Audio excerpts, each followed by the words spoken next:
This is Agronomy Moment. I'm Wendell Cohen. You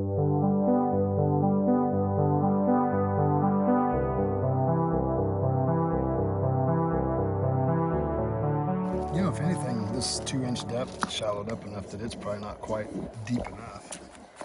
Did you see how the crown is still pretty shallow relative to the ones that were supposedly planted deep, and they wound up at about 2 inches or a little less? See that? That's roughly your soil line, roughly. But that's something to think about, because a lot of us planting corn that's pretty fluffy. Here, let's slide this. And you got all that rain. Easier. Yes. Look how much more robust those are. There's not a big elevation change. No, I kind of did it on the same. So, I mean, you look at the robustness of those plants. Granted, they've been pulled less time, so they're not wilted as much yet. True.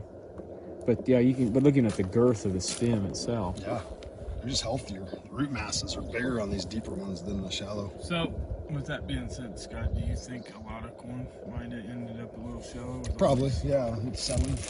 So guys, that was at 1.5 inches, 1.75 inches, barely deep enough anyway. Probably, yeah. To me, that's a key point here, because we measured those. They were right at 2. Their corn could be a little shallow. And now you look at them, and they're what, 1.25 inches, roughly. And you're speaking of settling as the rain settled the soil? Mm-hmm. So guys, it was at 1.5 inches, 1.75 inches, their corn could be a little shallow due to heavy rains. We had the setting quite a bit different on this planting and this one, and they're really not that far apart. Yeah. I mean, on average, you can see a stair step in depth. And the root masses, though, it's kind of cool. You can see how much longer the mesocotyl is on these versus even these, and especially those. The key difference is the depth of where that nodal root mass, where that crown established and the nodal roots first established is. You're looking here, you're close to 1 inch below ground, maybe a little less if I didn't have these positioned quite right. Yes. Whereas these are sub 1 inch, they're above 1 inch, and these are almost at a 1/2 inch, or right. They were right near the soil line. You just a little digging and you were there. And I feel like that we would have been more like almost 3 inches on this stuff at least when we planted it. You can tell now it's barely 2. Yes. 2. Right. That's kind of crazy, because you tried to plant it right. And it was a little bit, but that's the reason why you go to a minimum of 2, because we probably have enough. You have enough fluff that if you can make sure they're at least 1.25 inches. Yep. Your seeding depth is probably adequate for your crown establishment. Sure. So the range, I like 1 3/4 to 2 1/4, because then you're usually in really good shape without getting too deep. Yep. Yep. Just a little quick observation here today on checking out different depths of corn. This is all 6374 planted. I forget the holes on the planter on a John Deere planter, but I think we were like 3 and 3 or something like that, and then we went on down from there, and then we went to our 2 inch was what we had been planting at. Technical difficulty, please stand by. We'll just go back to the old-fashioned quivering hand instead of that other thing that you can get from China. Anyway, and then we went to the deeper setting. How deep did we actually go? Did we plug it all the way? I can't remember how you had it. I think you did, but I don't remember. Whatever it was, it ended up only being like 3 inches or so. Like it wasn't like it socked it at 5 inches or something. And we're seeing that today is with the settling of the soil and all the rain we've had. And that being said, when you go look at the plot, you can't really tell a difference in the. Just walking by, you can't tell. They were planted at a different depth in terms of establishment and early vigor. They all look very nice. But once we pulled away the soil and measured our soil line and laid them out on the board, that's where we start seeing differences already emerging. When you think about the environment this root mass is going to grow in on average versus those, and the stability it'll give if we get dry and windy, the deeper is a little better. Now, that being said, on a typical basis, what does PFR say? Like over the years, they've tested 2, they've tested 2 inches, yes. 2 inches. I mean, we're not finding 3 inches is giving you any advantage. You may not lose much, but it's no advantage, By right? far advantage. If I recall, it was a pretty significant advantage to 2 inches. Yep. If I remember Yes. correctly. And that maybe not quite a significant advantage at 2 inches is what you see at 1.5 inches with beans. Yep. Versus the other depths, if I recall. But I remember 2 inches for corn is significantly better, 1.5 inches for beans is the best by far. All right. I'm going to close this thing down unless you have something else to add.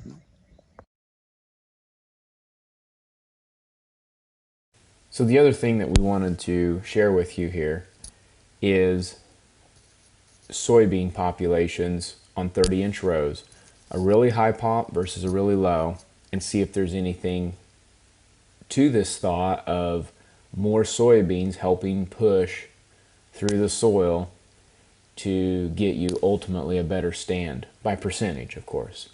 And so we decided to do some counts, check it out, and see what we were observing in this little spot here.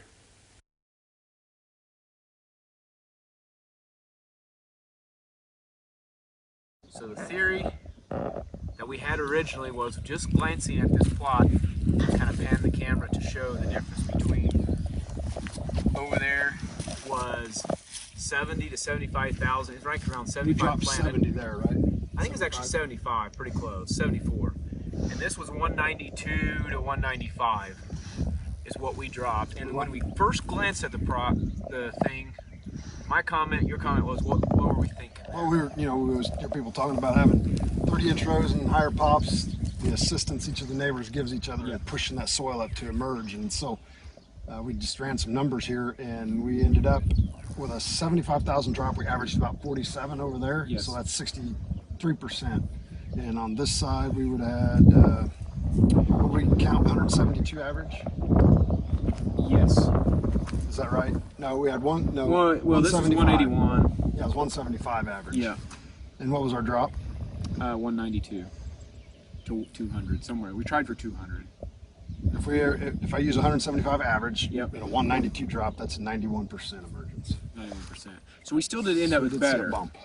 but we still lost some stand on both sides. But it's interesting. So I would say the theory held true. There might be something to it. There might be something to Yeah, it's having interesting. more. I had a field I was walking this year in heavily tilled soil. Yep. And it was a pretty high pop in 30-inch rows. Yep. And you could see all the soil flakes being lifted up Yes. by all those plants. And I think if they'd have been in drilled or lower pop in 30s, it Yep. would have probably struggled this year the way it is. So putting 30-inch, if I understand you right, put 30-inch row on soybeans. If you're planting with that, you can put more plants per inch, linear inch, and help give you. There's some thought on some push, right? But yeah, I still like our population recommendations not being this high for general for ROI's sake, but in terms of emergence, it looks like more plants in that wider row did help with emergence. Last year we had a similar setup, similar situation when we actually went to yield. The lowest pop, even with some reduction in stand, still carried the day in that case. Was our reduction as much as this year? Was we 39% off? I don't think we were. No, absolutely not.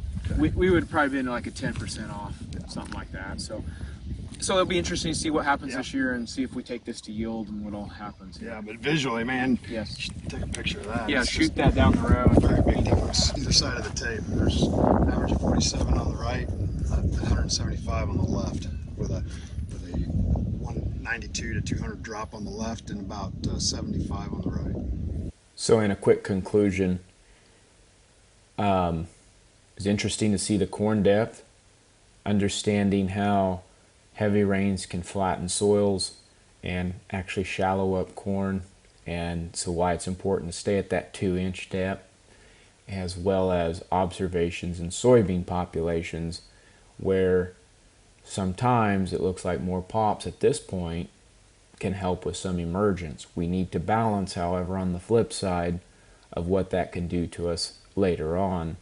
Of like last year, those low pops ended up being the best yield. What will happen this year?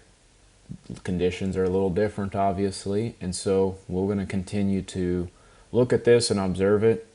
It should be noted that we're not recommending 190,000 pops, but there is a number where one can feel comfortable with depending on the conditions. And so anyway, interesting notes so far. We will try to keep you in the loop as this season progresses. Everyone, thank you for joining us today on Agronomy Moment, a Top Ag Services production.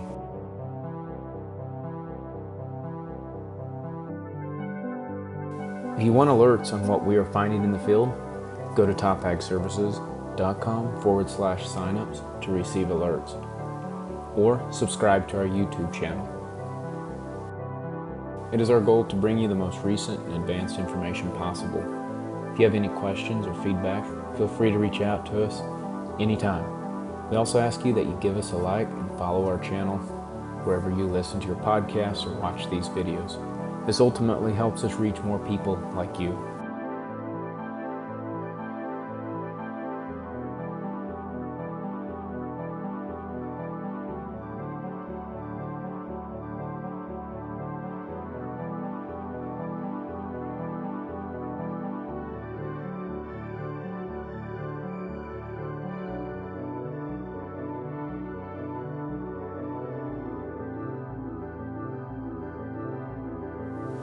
Hey, this has been Wendell Cohen, your show host. Thank you to all who made this show possible. This show is over. See ya.